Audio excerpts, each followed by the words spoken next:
what? Grandfather! Big as life! Marshal James Strickland came to Hill Valley in 1869, shot by... I know, Doc. We met him in 1885, remember? No! I must be mistaken. Grandfather didn't look like that. That man is an imposter! I'm not even sure it is a man! This is all very confusing. Where am I? Why am I thinking about the past? Get off my lawn, you kids! Better find a way to bring back Marshal Strickland quick. We've got to bring this story to a climax.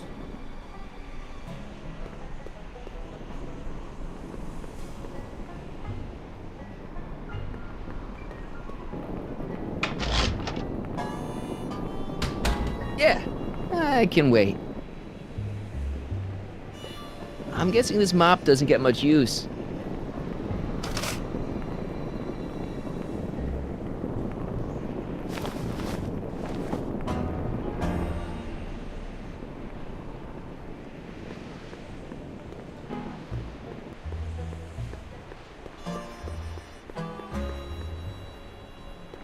This hat doesn't frame her face very well.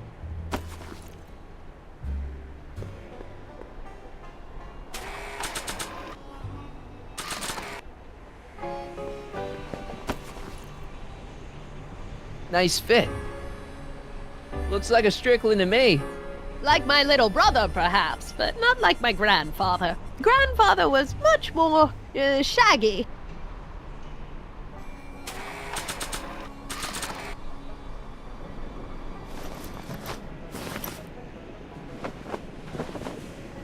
Oh, Grandfather, how well you look.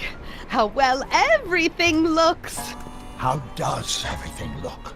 Tell me. It's a bit rustic, to be sure, but all the buildings are so sturdy and well kept. And the young people of Hill Valley, they're so virtuous and upright. So unlike the degenerate specimens from the 20th century. And I know the reason why. Why? They haven't yet fallen prey to the vices of booze and debauchery. They are still in a state of innocence. I think I could learn to like living here. But who's this? Who?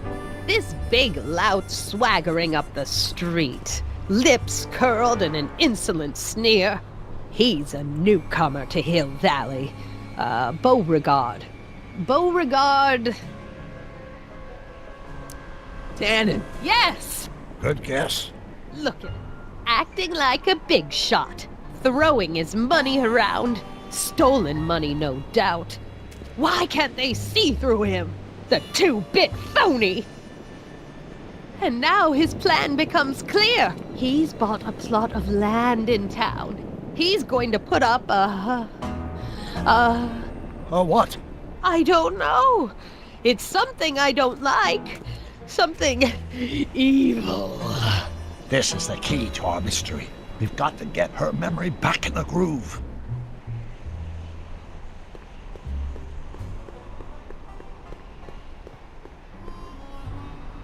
An old saloon sign. Cool. Too bad it's all burnt.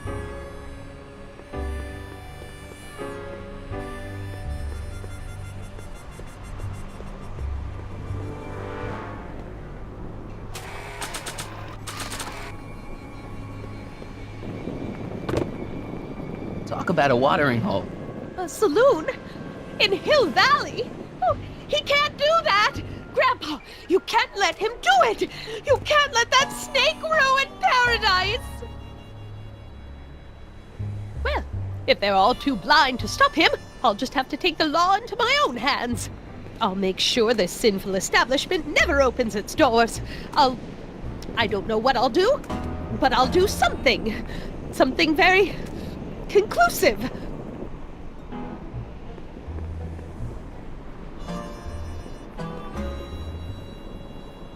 I wonder what's cooking.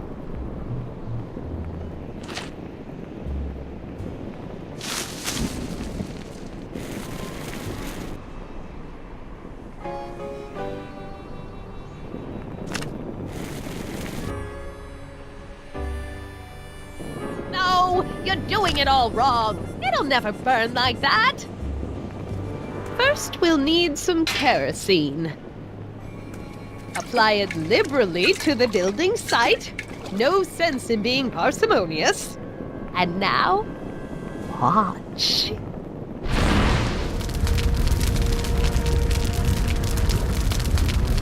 Isn't it beautiful? The devil's handiwork consumed by the fires of righteousness! Burn, you sucker! Burn! She was never this passionate when we were dating. Oh. What is it, Edna? Is it the fire? Turn away! Don't look! It's not staying in the saloon, is it? It's spreading to the other buildings in Hill Valley. My intentions were pure. It wasn't supposed to happen like this. But it did happen like this, and you've been repressing it all these years because you can't stand to admit that you're... A hooligan! I'm a hooligan!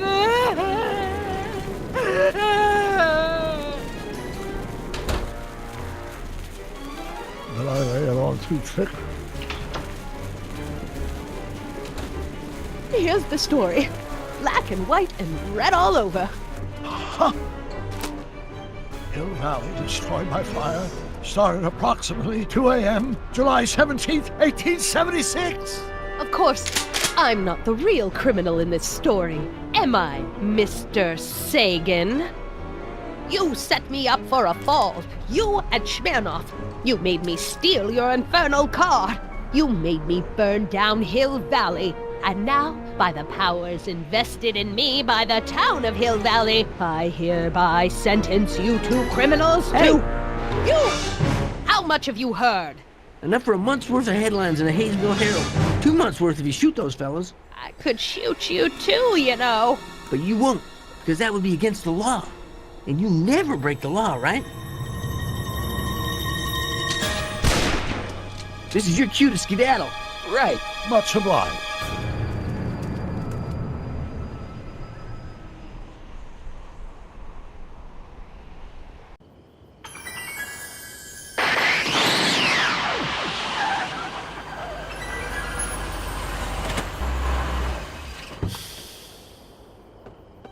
There's Beauregard Tannen's half-finished saloon. Sometime during the next hour, Edna's going to light it on fire and accidentally burn down Hill Valley. I wonder where her DeLorean is. We'll find it later. Right now, we've got to stop that fire. I'll go around back. You go through the front. Got it.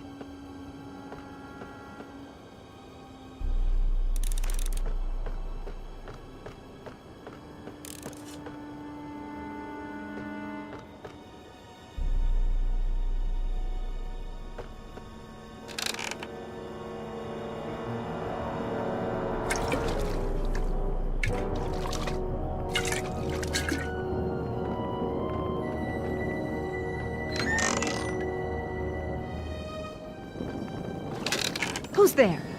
Edna, stop. It's just me. Mr. Sagan, what are you doing here? I was gonna ask you the same question, Miss Pickford. Isn't it obvious? I'm putting an end to your den of iniquity before it starts. I don't think so, Mary. I don't like shooting women, but no one comes between Beauregard v. Tannen and his livelihood. Tannen, stop! If you shoot her, she'll drop the torch and this whole place will burn up. Edna, stop! If you drop that torch, he'll shoot us! Looks like we're at something of a standoff here, Mr. Tannen. I don't see a way out unless somebody manages to disarm both of you at the same time. How the hell am I supposed to do that?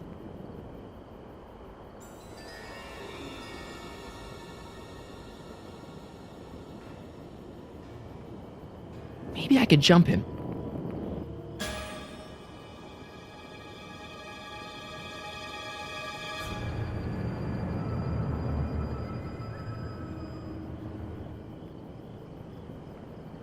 Dolores Miskin?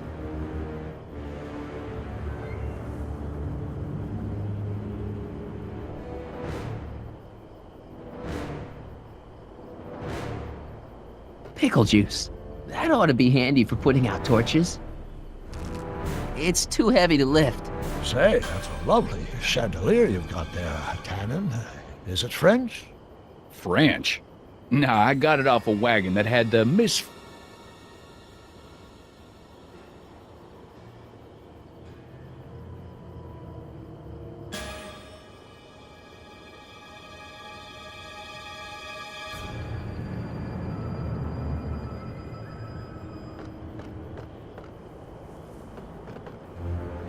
Man, this thing is not light.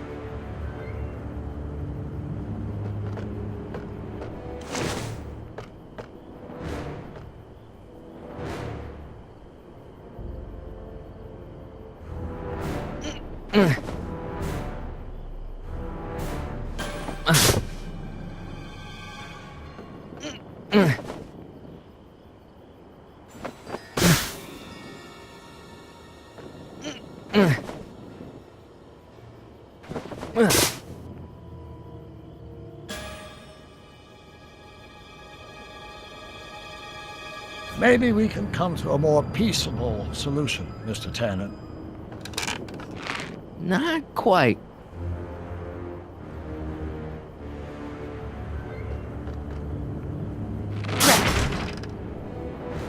It's right over his head, but I can't knock him out while Edna's still holding that torch.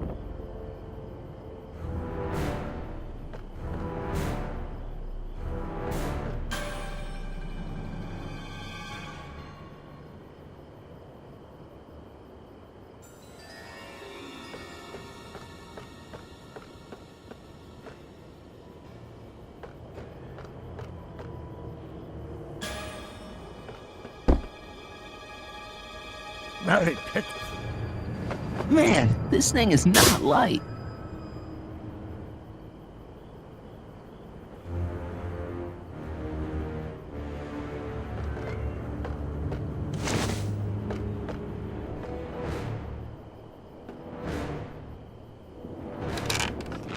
Not quite.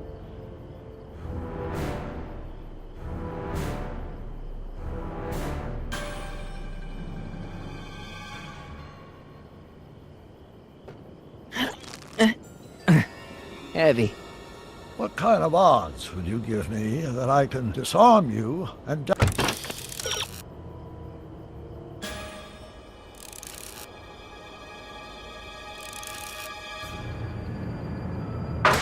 douse the young lady's torch simultaneously? about the same odds that you can walk out of here without getting a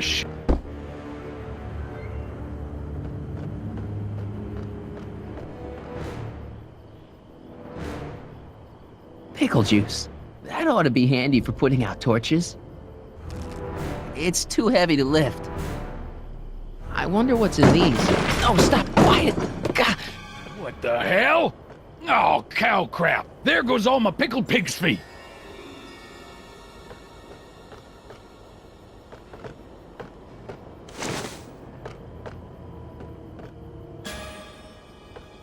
Going down. Looks like your torch is getting a little dim there, Miss Pickford. It's still hot enough to bring down this little bit of Gomorrah, Tannen.